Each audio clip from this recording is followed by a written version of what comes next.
together. The Lord be with you, also with you. Lord Christ, we come together today to just honor the way that you have provided for us in the world. We know that you love us the way that we are, but also love us too much to let us stay this way, that you are always about our healing, about bringing us to you at the base of the cross to be ourselves totally, but also to know that you are our only Savior. Thank you for this means of Zoom so that we can be together in these times. And we praise you for the way that you today will speak through each of us and speak into our hearts. In the name of Jesus Christ, amen. Okay, so let me get my PowerPoint going here. So today, as I said, we're in Inside Out, Mental Health Healing and the Theology of Grace. So we're talking about Carl Rogers today.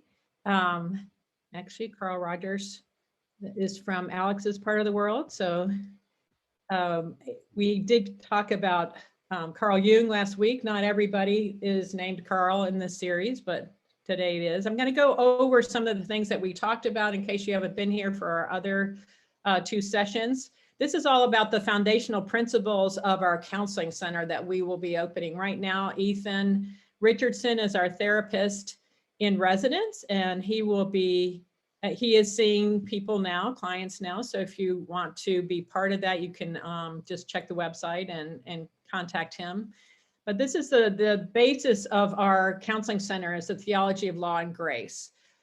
So the first week we went over change happens from the inside out. The next week we talked last week about we admit that we're powerless, which was Carl Jung and 12-step alignment. This week we'll be talking about unconditional positive regard, and next week is transformation. Change ultimately lies with God. So we have a little primer here on what law and grace is about. So law, this is out of Mockingbird. If you ever want to know anything about law and grace, Mockingbird is a great website and part of Christ Church. Dave Zoll runs that, but this is about law.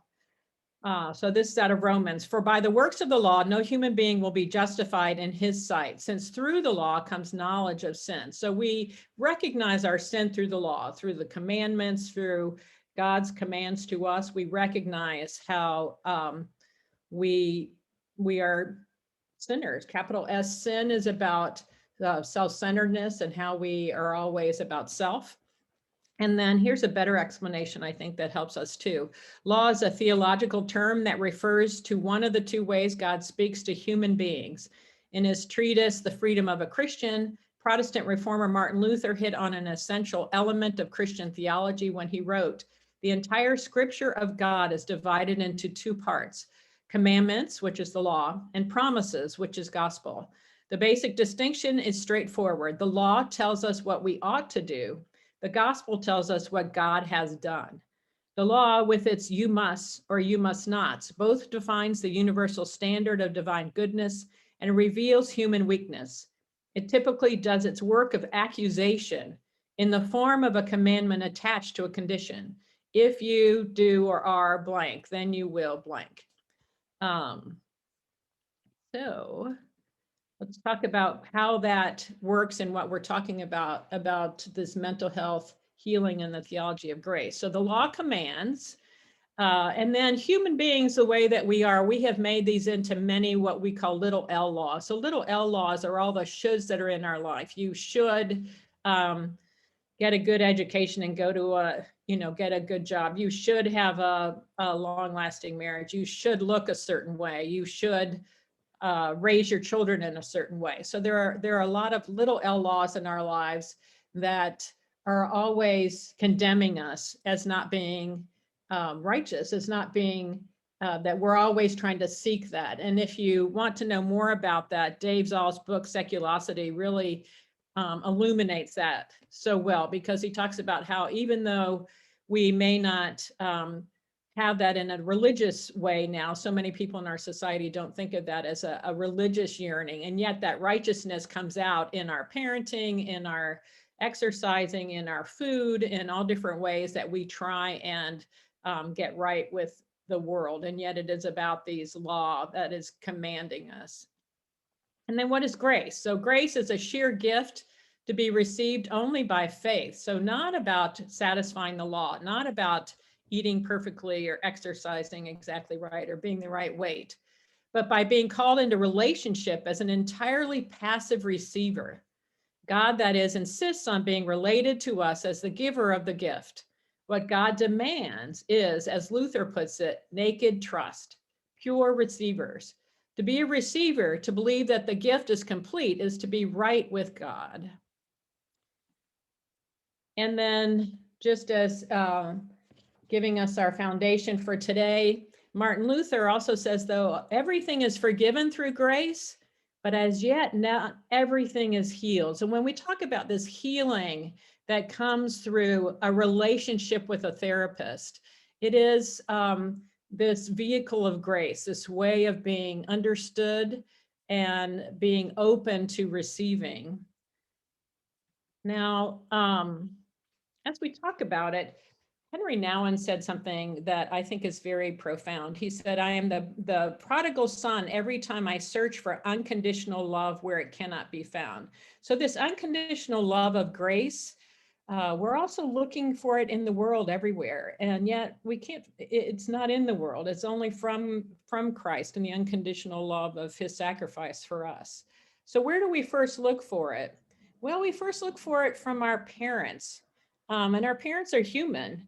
This is a New Yorker cartoon that just expresses that, where the mother's saying, heavens knows, sweetie, my love for you has tons of conditions. You know, we want to be unconditional parents. We want to give that unconditional love, but we're human.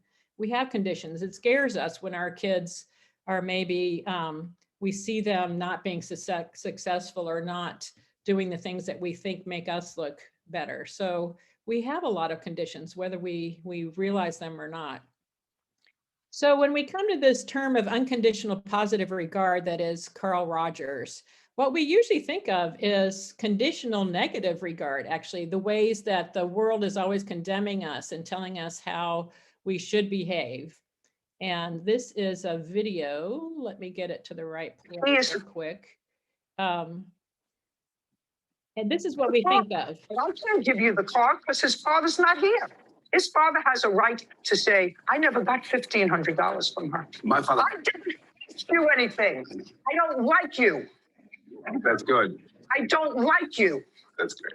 Because if we're speaking morally, what you should do is, if she in fact paid your father $1,500 for the truck, or anything, if she paid him, then a moral person would say to his father, if he were a moral person, the right thing for you to do, Dad, is to sign the title over to Miss Turner because she paid for it. So I want you to understand, it's not that I don't believe that she paid. Don't drink water now, I'm speaking. Listen. Don't drink water now, I'm speaking. Judge Judy continues in a moment. What's it mean? Oh, that's What's you. up mean? Is an up mean? So we think of judge, He is the prophet. right? God as judge, just like Judge Judy. There's just judges everywhere in our lives, including ourselves. We judge ourselves, right? We're judged in school, where we feel the judgment of our parents, although many of us might have had very loving and giving parents. There's still judgment in the world. And we think of God as judge, which God is, that is his proper place. But also there's this peace that keeps us coming to God, which is Todd Brewer talks about this. Before God was ever a lawgiver or a king, he was simply a father. This God is not the kind of father who disowns his children, but so wished to be with his children that he was willing to do anything to bring them home, even if it cost him everything in the process. So God as Father, God as we as children of the Father. So if we think of that as we go into this way of thinking about therapy and how a father would look on his children, especially God the Father. There's some scripture that can back that up, and I'm trying to lay the basis for how we understand Carl Rogers in the middle of this theology. Psalm 139 tells us that even in the dark at night, he is still with me there. So often when we're in need of therapy, we feel like we're in the dark of night, that we can't tell anybody about what's going on with us because we feel that they'll reject us. We feel like we are not living up to our potential. We feel like we are disappointing people around us. Or we might even feel like we don't know what's wrong. It just feels very dark. Could be depression, could be other things. But even in the dark at night, that he is still with me there. He stays close to me and he won't ever leave me. So there's this presence of God that is with us in that darkness. And it's because I am his little child and he loves me. Now, as adults, we like to say, well, that's, we're not a little child anymore, but we are. We are. Our feelings and our emotions and our relationships sometimes are very much stuck in that little child place, but also we can be tended to in that place, and that God will be with us. So what is that? And also in John 1, 11, 12, we're reminded of this, that speaking of Jesus, he came to his own people, but they didn't want him. But whoever did want him, who believed he was who he claimed and would do what he said, he made them to be their true selves, their child of God selves. So these child of God selves that have naked trust, who are dependent on God, who are free to be themselves because of this, what Jesus has done for us, that grace tells us about. It's not about what we do, but what grace has done for us, that we are free. Yeah, what happens to us in the world? Well, that's what Carl Rogers dealt with. Carl Rogers lived from 1902 to 1987. Among US and Canadian therapists, actually, they rated him as the most influential psychotherapist in history. Freud was third in that. He really changed the language in psychotherapy from patients to clients. So he changed the relationship to be more collegial, to work with a client. And so took it out of this medical model so that knowing that everyone needs help and everyone needs a little help sometimes. And that is part of our belief for our center too. And then his type of therapy was also called client-centered therapy. It was all based on a therapeutic relationship, this relationship of grace, of being received. We're going to watch a little video about kind of a primer of what Carl Rogers is about. So this is about his client-centered therapy and what the basis of it is. Carl Rogers client-centered therapy. Hey guys, in this video, we are going to be covering famed clinical psychologist Carl Rogers and his client-centered therapy. This video will briefly discuss the various aspects of his approach and how we can apply it today in all aspects of life. Theory of personality. Rogers hypothesized that the formation of personality is an ongoing event. He believed that when we are born, we have a whole true self. But as we grow older and we start interacting with our external world, we start to split ourselves into two different parts. The first part is what's known as the real self. The second part is the ideal self. Imagine, if you will, of circles that are partially overlapping one another. One being the real self and one being the ideal self as we get older. Given our environmental circumstances throughout our lifespan, these two circles are going to start separating from one another. This separation is what is called incongruent. This incongruence, or the distance between the real self and the actual self, can cause things such as anxiety, fear, depression, stress, etc. And the main reason why this happens is because we as human beings get swept away in trying to become accepted by society and do things that society deems to be correct. And so we start performing in an unauthentic way, a way that is not our real selves. Rogers stated that having healthy relationships can help someone become congruent again. Congruence to the part of where the real self and the ideal self are closely overlapped, but can never be completely overlapped, but are just more or less aligned. We start acting within our true, authentic nature. Let's take an example of an So where that aligns, you hear the alignment of how these little L laws start having us to perform in certain ways, to be acceptable in society, to get approval. They say that our very first addiction as people is approval, and I think that's probably true.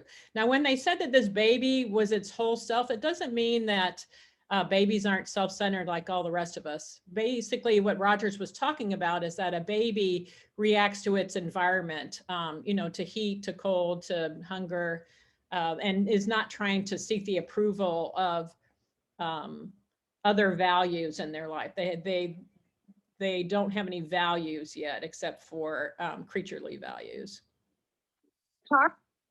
So one thing that Carl Rogers brings up about that is that, and this is what we saw also last week when we were talking about Carl Jung, that the curious paradox is that when I accept myself just as I am, then I can change. In other words, this idealized self that we're told that we should be, that we will be more acceptable if we are, that just accepting us just the way we are today, which is the way that God accepts us also, just the way we are, not the way that we should be or in some future time. But that being able to see the reality of ourselves is when that heart change can begin. And this quote by Carl Rogers really brings it home to what he does, how his therapy was a reflection of that. He said, before every session, I take a moment to remember my humanity. There is no experience that this man or woman has that I cannot share with him or her. No fear that I cannot understand. No suffering that I cannot care about, because I too am human. No matter how deep his or her wound, he or she does not need to be ashamed in front of me. I too am vulnerable. Because of this, I am enough. Whatever his story, he no longer needs to be alone with it. This is what will allow his healing to begin.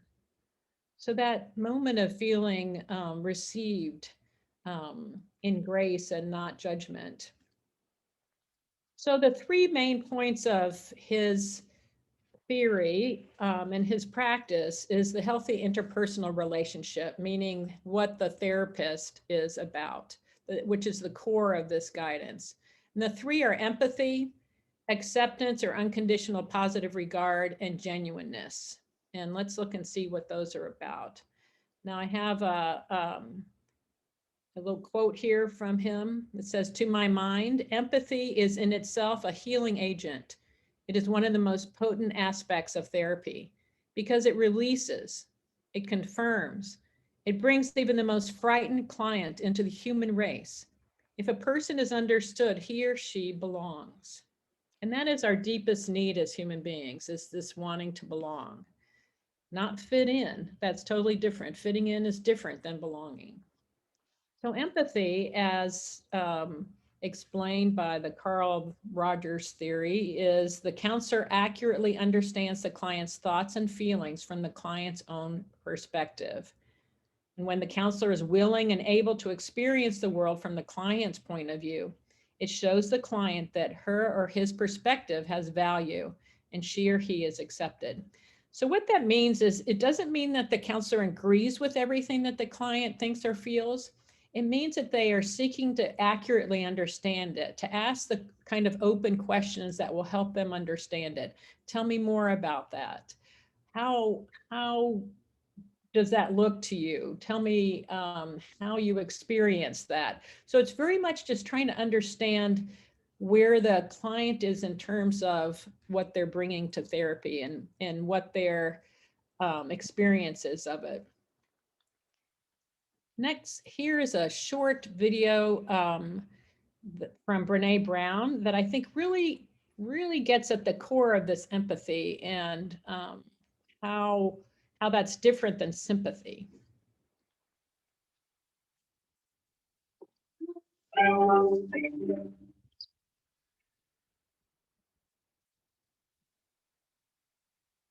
So what is empathy and why is it very different than sympathy?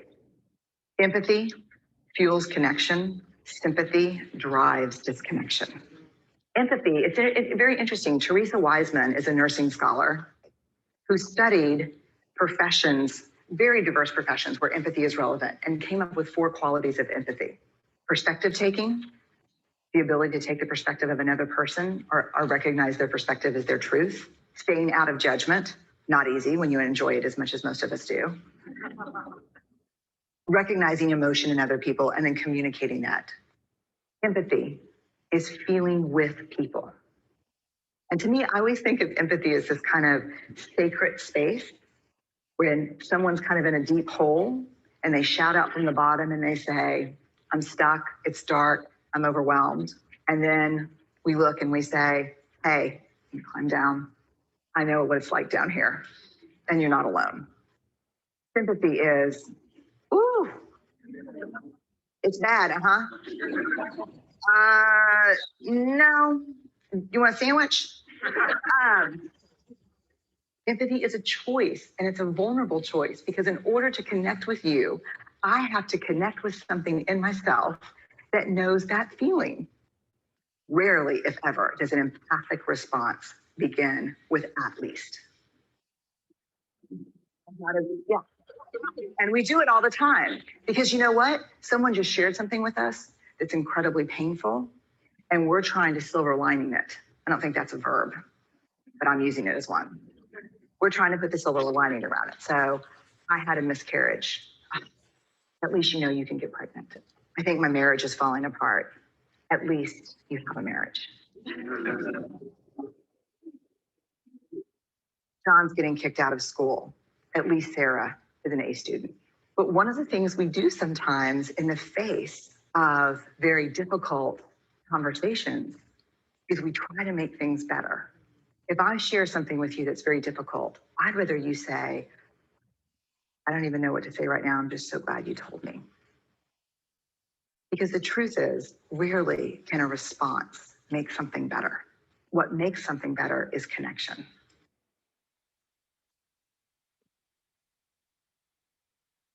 So connection is exactly what this Carl Rogerian therapy is about. So connection is furthered, or I guess there's a creation of a space through acceptance or this unconditional positive regard. So it says the counselor accepts the client without conditions, without judgment, which I think you saw in that little video, you know, the bear really accepting the fox just where they are without saying, well, you know, you shouldn't feel that way, or you should have done this. This frees the client to explore his or her thoughts and feelings, positive or negative, without danger of rejection or condemnation. We all know that feeling where we want to kind of be able to tell somebody, but we don't want them to tell us where we messed up, because we know we messed up. We need someone to help us just hear it. So often just being able to say it out loud is enough to hear ourselves. And this unconditional positive regard, as we talked about, doesn't mean that I'm accepting everything you say as exactly, I'm not approving of everything, I guess is what you're saying. What I'm doing is just being there for you. It doesn't mean that whatever you tell me is, you know, if you tell me you want to kill somebody, I say, oh yeah, that's a good idea. No, I listen to that and try and understand your perspective on that. Like, what is leading you to that? Tell me more about that. And then genuineness, that the counselor is authentic and does not put on a professional, I know best facade. The counselor is there for the client and is real. In this way, the client does not have to worry about what the counselor is really like or truly thinks. And so there's some boundary issues with this, but it's one of the points of Rogerian therapy that's so very different from other modes sometimes, is that there is a self-disclosure that happens in Rogers, where you become part of humanity, part of the human race with that person. And it's, you know, you don't over disclose, but it is in creating a therapeutic relationship. So one of the best people that you can hear about a little bit more about that probably practiced Rogerian interaction is Mr. Rogers. Now, he is no relation to Carl Rogers that I know of, but here we have a short video that just talks a little bit about how he encountered children as future adults and also adults, and really gave that unconditional positive regard. This is Fred Rogers. That somebody's always saying to a child, you're going to grow up and you're going to be fine. So much of that in this country anyway, you know, that a child is appreciated for what he will be, not for what he is. He will be a great consumer someday. And so the quicker we can get them to grow up, and the quicker we can get them out of the nest so that they will go out and buy, you know, set up their own home at 12 maybe, and the better. Who's made a difference in your life? Oh, a lot of people. But a lot of people who have allowed me to have some silence. And I don't think we give that gift very much anymore.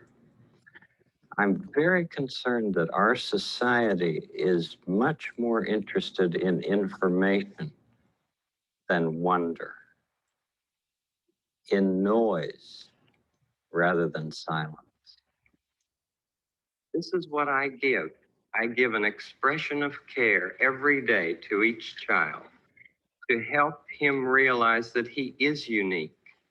I end the program by saying, you've made this day a special day by just your being you. There's no person in the whole world like you, and I like you just the way you are.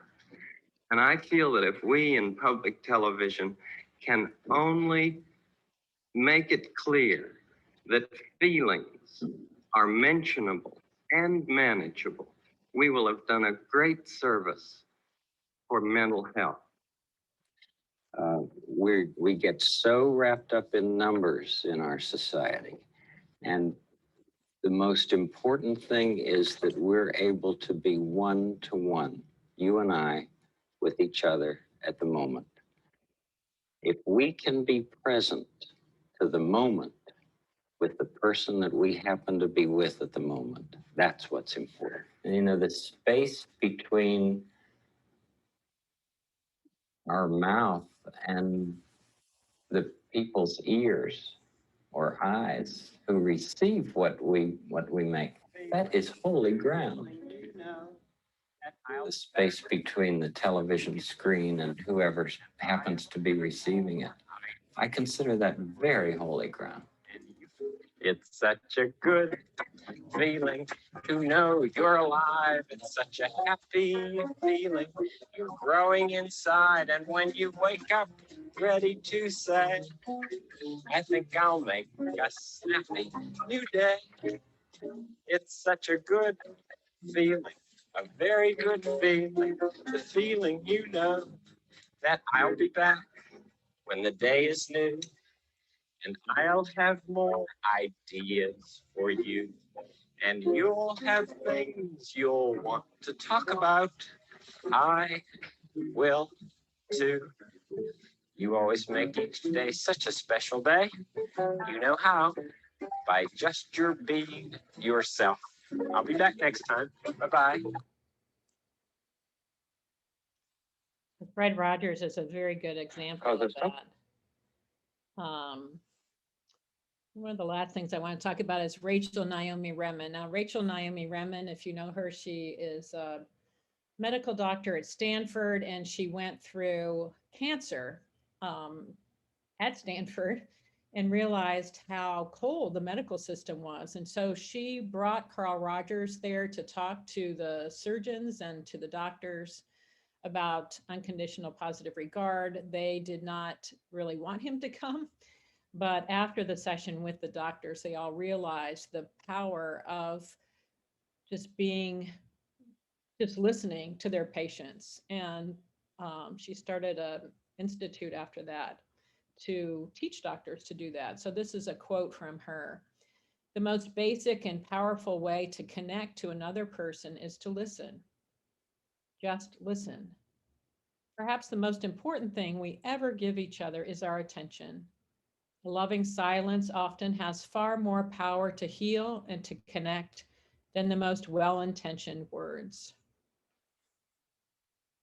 So, and I think that's very powerful. And you know, becoming comfortable with silence, becoming comfortable with allowing a client to just have their thoughts and be in a space where someone is accepting of that quiet moment.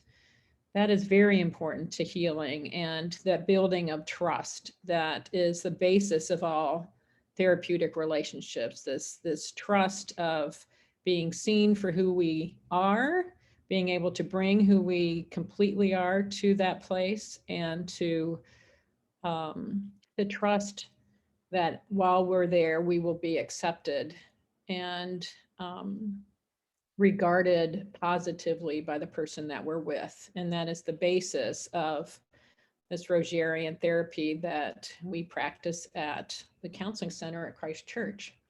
So I wanted to end with a prayer, one that Paul used this week from the Book of Common Prayer.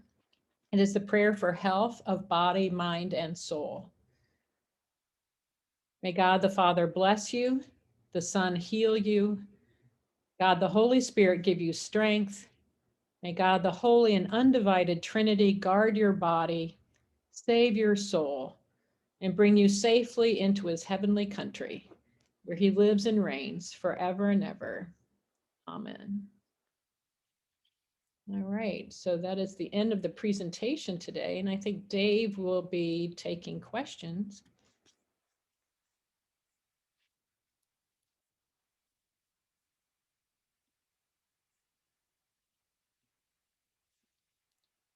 So any questions you have will go to Dave in the chat.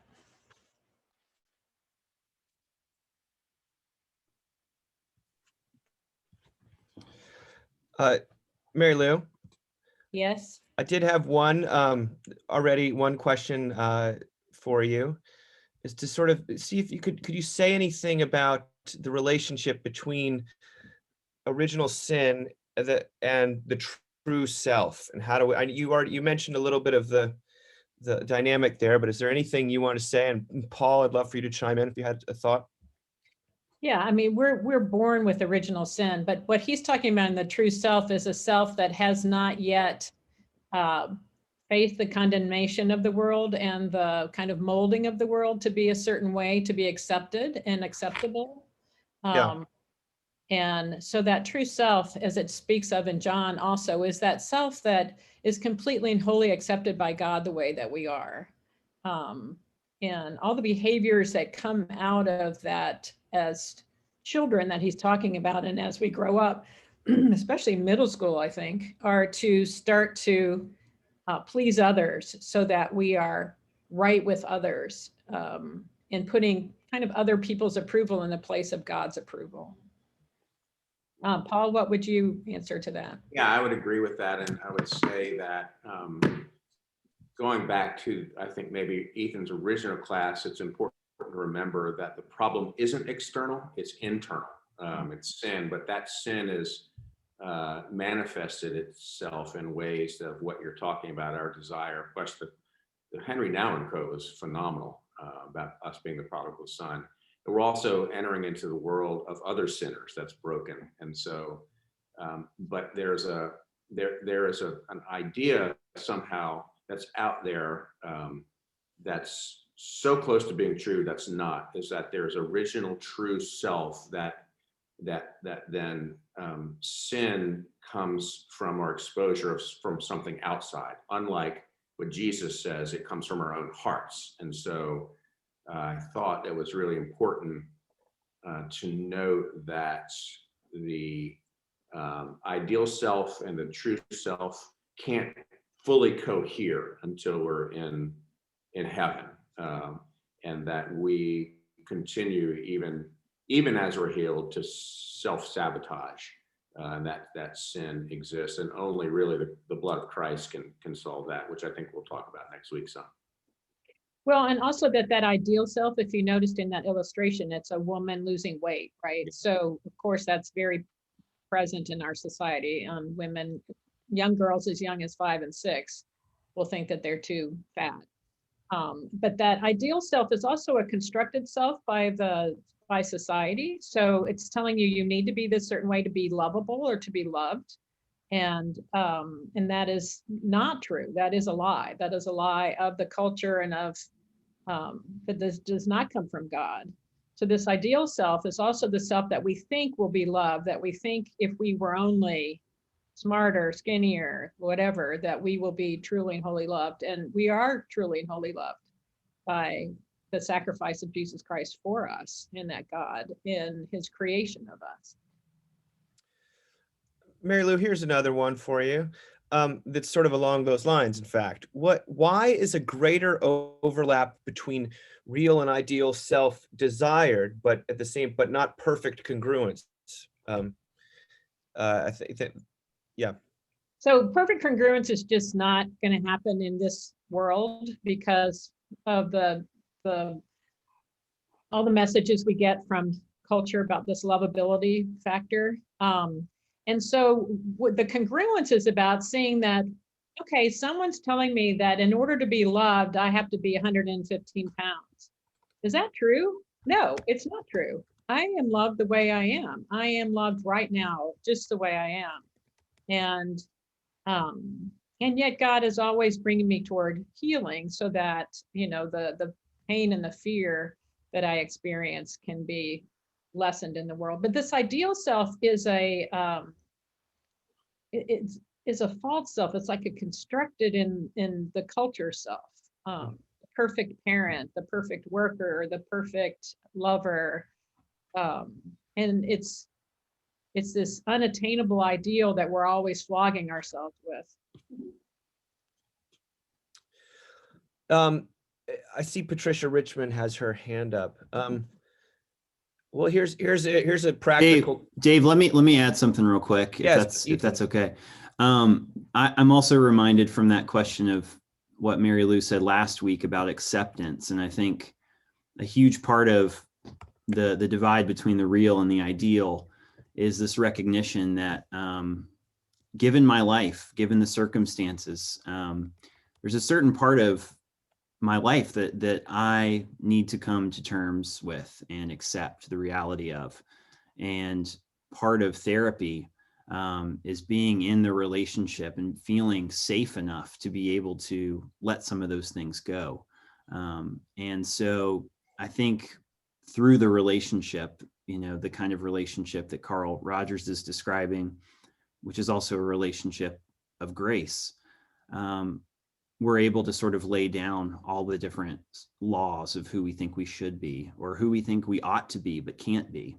And we're a little more comfortable with the me that I actually am.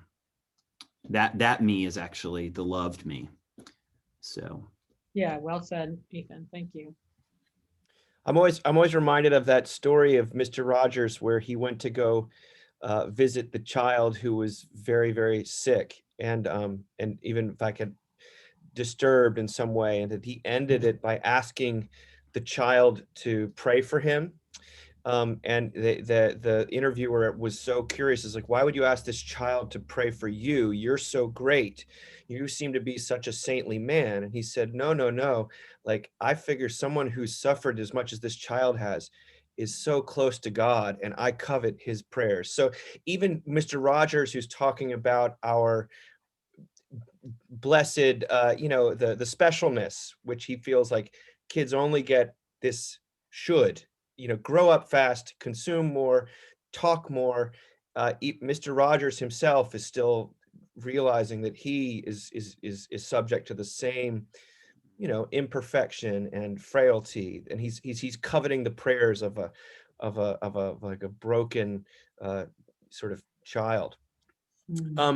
I have one from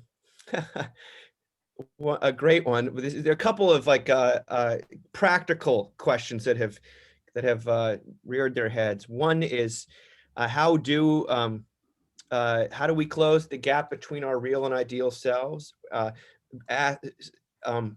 or how do we foster empathy in 10 to 14-year-olds? That's my favorite. How do we do that? Can you solve that one for us, Marilu? Well, what Carl Rogers is really talking about a lot is foster, having that in yourself. So by yourself getting help, or yourself being able to, as a parent, open up that acceptance of self and put yourself in a position to talk with somebody, I guess.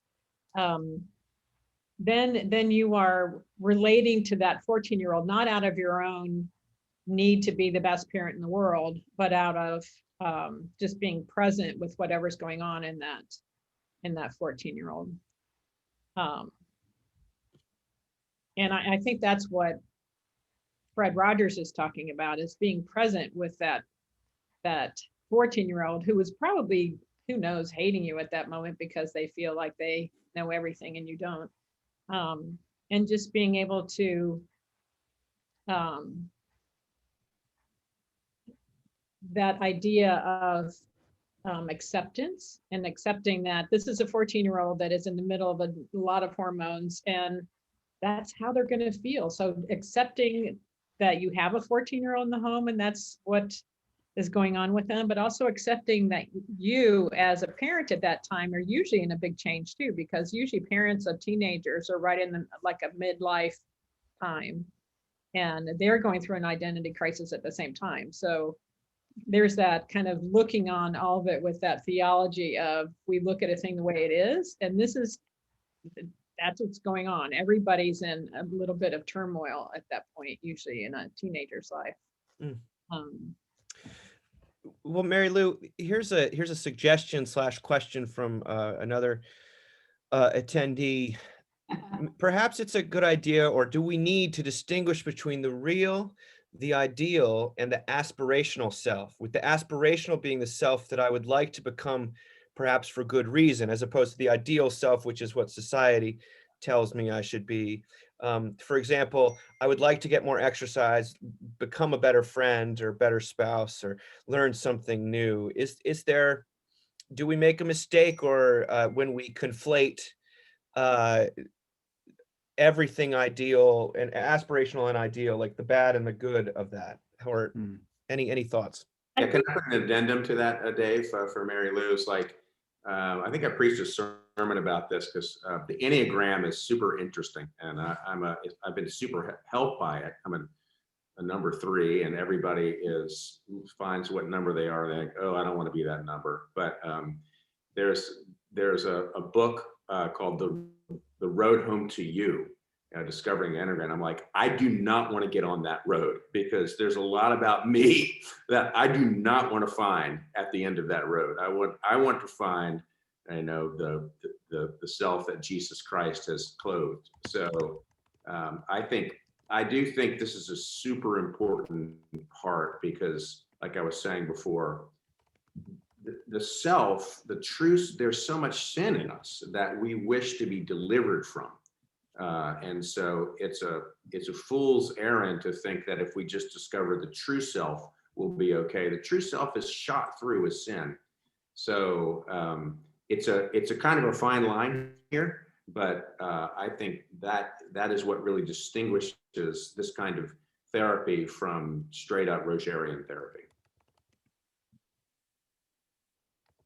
I don't know about that. I mean, yeah, I think that's true. There's a sin in there, and yeah, I agree with what you're saying, Paul. But I also think that what Rogers talks about is congruence, and congruence is all about acceptance. So acceptance is saying, yeah, that's me. That's what I'm like, and I need help, and I am incomplete, and I need a savior, and I am self-centered. And so the congruence comes from being able to see yourself the way you actually are. Yeah, instead of constantly pushing yourself to be this idealized self. I think the actualized self is still from some sort of motivation of being more acceptable, versus like, what am I like now, which is kind of that all of us are sinners, right? And we don't like to know that. Um, anyway, I agree with what was said. I don't know if I answered the question. I think Paul had a good answer to that.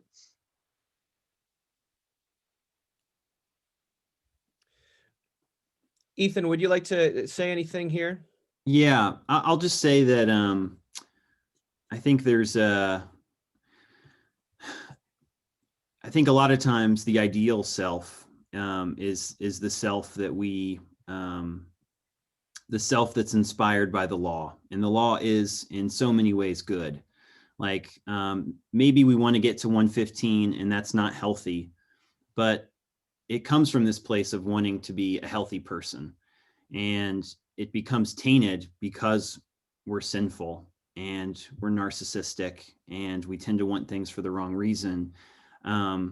But generally speaking, the law is good. We contort it, and then there's all these societal laws that that may come from good places but end up being unhealthy.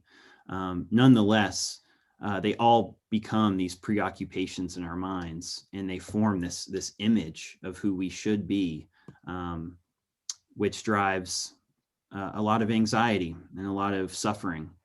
So I think when Rogers talks about congruence, or like coming together, the reason we can never bring the real self and the ideal self fully together, at least from a Christian perspective, is because there's still parts of the ideal self that just aren't healthy. You know, they're not what we should be chasing after, which I think comes back to some of the stuff we were saying earlier about acceptance and coming to terms with what can't be changed, just given the fact that Paul is a 3, I'm a 2, and you know, reading the Enneagram book or going to therapy or you know, praying 1,400 days a week, it's not going to change the fact that I am still who I am, and that's who God made me to be, with all of my limitations, still loved as a child of God. And maybe you could speak to this too, Ethan, that when you do feel that love, when you have that loved, and you've been able to have this acceptance through the love of God, then you were free to go run 100 miles a day if you want, without this burden of feeling like you have to accomplish something with that. Yeah. That you can be free to be healthy and use your body and eat and do all of those things that are maybe goals that you set for yourself. Yeah. I think that's really beautiful. You know, Roger's starting point isn't our starting point. He doesn't start with the notion of original sin, and he doesn't understand people as sinners. But what we're talking about today is the engine of change. Like what change? What causes change in a human heart? And both Rogers and we at Christ Church talk about change being really present when we're loved unconditionally in a relationship, a real relationship. And that happens on a horizontal plane, but it also happens most, most essentially in our relationship with Jesus. And so, yeah, I think Rogers does a really good job of spelling out in a human way what happens in our relationship with God when we're loved as we are, not as we should be.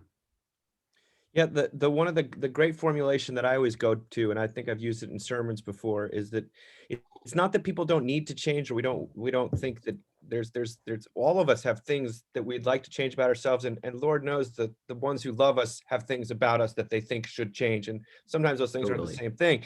But the formulation is always that people actually only do change when they no longer feel they have to in order to be loved. People only ever change when they no longer feel they have to in order to be loved, at least in some lasting way. And that is what the gospel here, this message of grace, is saying, that you are loved right now as you are before you change, and that God doesn't love you until you change, but it's that or what is it? The love of God doesn't find that which is lovable, but it creates that which is lovable. That's a huge distinction that sounds very similar to some of the things the culture is saying. But if we feel like we have to become a certain way in order to be loved, the way that you talked about the law, then we will basically try to manufacture that with our willpower or just pretend. And that will always make it worse. So that's I think that's what Rogers is at least partly from what I'm hearing is what he's getting at. That this acceptance, we get so nervous about the word acceptance, but we believe as Christians that God accepts us on behalf of Christ, but that emotionally speaking, it's the same thing. I mean, it's you are actually accepted right now because of Jesus. You are accepted before you change, and so any change that comes out of that is going to be a beautiful fruit of the Spirit, and it may occur in ways that differ from your roadmap for your own sanctification. And God, thank God that that's true. Paul, do you have anything you want to share? I was just thinking about Tim Keller's pithy sort of tweetable.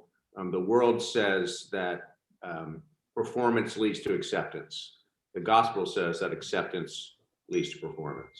Yeah, it's the same thing, and that's a good sort of way to delineate that. Okay, a couple more questions. Do you have any book recommendations from Carl Rogers? Any further reading that you would give us for those who are interested, that are accessible for lay people, not just therapists? Well, the one that I might go to, and I don't know, is called Person to Person, The Problem of Being Human. The interesting part about Carl Rogers and a lot of these therapists is they start out as PKs, pastors' kids, as did Carl Rogers, and also Carl Jung. And they kind of reject it until the end of their lives where they come back to it, which is what happened to Carl Rogers too. So he like actualizes all of the basis of the gospel, at the same time trying to reject it. And then at the end of his life, he comes back to, oh, there is a God, and it is a grace, and I am wholly accepted in that. So if you're trying to read it as a theological tome, you're not going to find that, but you will understand more about what Carl Rogers is talking about. And that's one of his, because he also has 4 or 5 other people in there that are talking about how it worked for them. So okay, last question, because it's 10:58. This is a question for Ethan. Would you say in some sense that Freud diagnoses the human condition and that Rogers diagnoses the solution? They both aren't the gospel. We'll say that. And they're both not the law, but Freud does a good job of understanding from a psychological frame of mind the self-destructive side of human life, that we tend to get in our own way, even when we intend to do something else. So, we hope to lose weight, but time and time again, we find ourselves, in the candy aisle at the grocery store. So there's a part of kind of cyclical, like self-destructive human behavior that tends to be well described by Freud, but he misses things too. And Rogers has a really great understanding about what in human relationships can change a person. And it's Dave did such a beautiful job of describing what that looks like. But still, and we're going to talk about this next week, still, the one in control is ultimately the one above. And despite having the best relationships, sometimes we still can't seem to get out of our own way. So what do we do in that place? And where is our hope in that place? So we'll talk about that next week.